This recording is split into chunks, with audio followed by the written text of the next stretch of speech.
Limits of the Flesh, Chapter 67, Fantasy Fiction by Azazyel. Artemis and I settled into a bit of a routine as I made the previous jungles of the Aztec god section of the underworld a biological death trap. Sirzechs told me that none should come to visit the area and expect to live, and that's how I treated the area.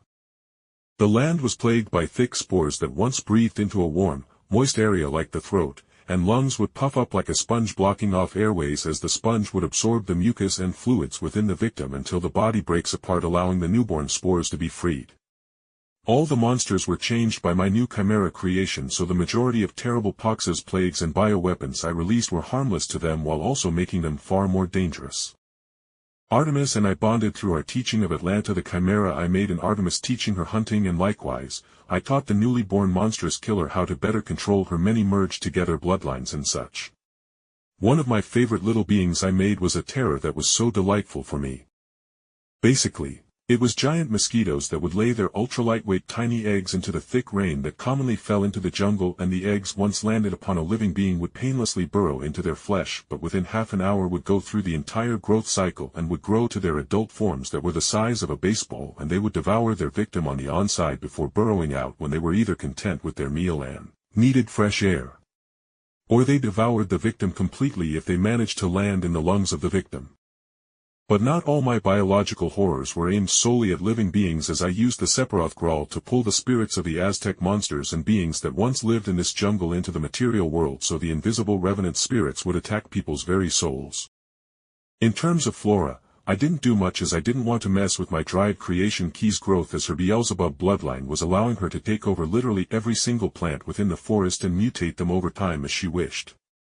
Seeing a deer-like monster fall into a 5-meter-deep pit that was actually a carnivorous plant with mucus-like thick acid that melted the deer's flesh off its very bones within moments showed me she had it well handled. So beyond making sure the ecosystem wasn't going to implode due to the massive danger spike in living in the area, Artemis and I were just getting to know one another better. By that I mean Artemis would only awkwardly answer any questions I had, and then when I got frustrated I would make the once virgin and now pregnant goddess a he-go. In my books, this week-long vacation was great. I got to snuggle with new creations, I literally impregnated a goddess, and the best part of the day was breakfast. Key's maple syrup breast milk was literally cheating to put on the waffles or pancakes in the morning. I was living the fucking dream. Until the Fire Nation attacked. Literally, I was awoken from my maple syrup/breast milk haze-filled slumber as a fuck-off massive fireball bloomed into existence before detonating into a nuclear-like detonation, with the mushroom cloud of ashes flying up into the sky over towards the area in which of the house Sirzechs had left Artemis and I to live within while we were working here. But thankfully my paranoid ass had decided to live elsewhere in a massive tree house that Key helped make for us. That fire isn't tainted by divinity, Artemis noted, and I raised an eyebrow as she threw me a look while chuckling at my confusion. Apollo, with our connection as twins, will be assuredly gunning for your life.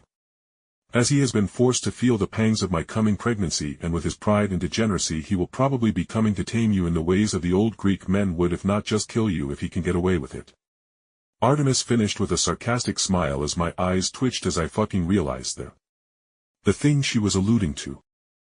Yeah, nope, if Apollo attempts that, I will literally turn him into a she, give Artemis a massive futa cock, and we will spit roast the new sun goddess between us. My booty was sacred untouched lands, and I had no interest in that. But aside from thinking of Apollo being a Greek, my face twitched as I finally recognized the dark golden flames of the massive explosion that were repeated a couple more times in weaker strength, with the golden flames being much weaker. The flames of the Phoenix clan. Lo and behold, flying over the burnt and exploded remnants of the enchanted portions of the movable house Sirzechs loaned us was 2 men and a familiar woman, all 3 with wing of phoenix flames holding them aloft at the ground as they glared down imperiously. Even as I waited with a giddy smile for the inhabitants of the jungle to tear these assholes a new one, as I recognized Riser's new big titty form, even with her hair down up in elaborate ringtails. I was struck fucking dumb as Riser yelled out, "Jake fucking Barris, come out now.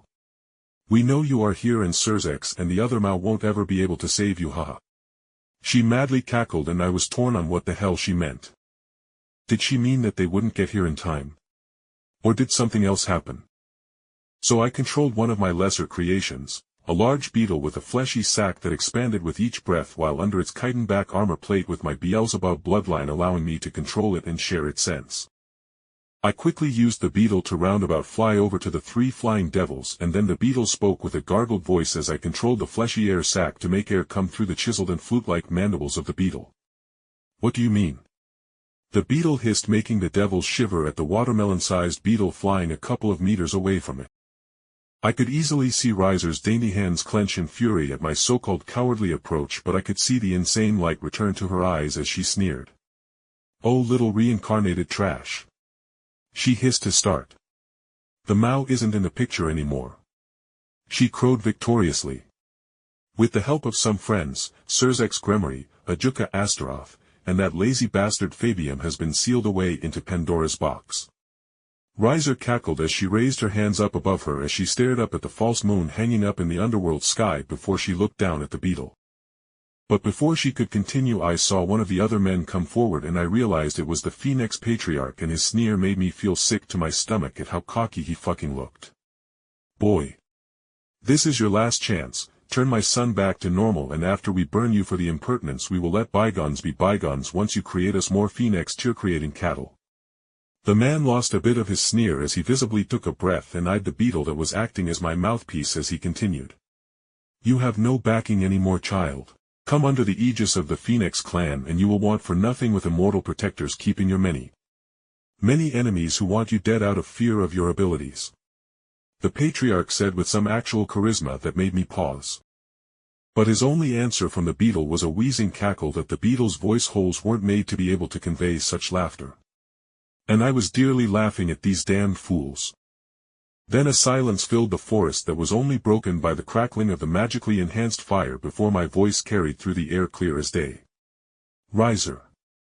Phoenix Patriarch, I don't give a shit to learn the actual name of," I whispered into their ears through the beats of thousands of tiny mosquitoes I was controlling remotely. "I am going to fuck your sister Ravel. And whatever the hell Reina, the matriarch, is to you, enjoy the thoughts of their stomachs swelling with my seed as I protect them from the people who will desire to make the last members of the Phoenix clan members into their own broodmares to save the bloodline," I said with finality.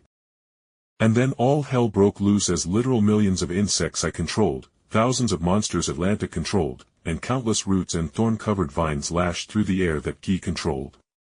All going for the trio with zero mercy. Never fuck with a necromancer in a graveyard, never fuck with a wizard in his tower, and now there would be a new life lesson. Never fuck with the fleshcrafter in a jungle he had free reign with for a week.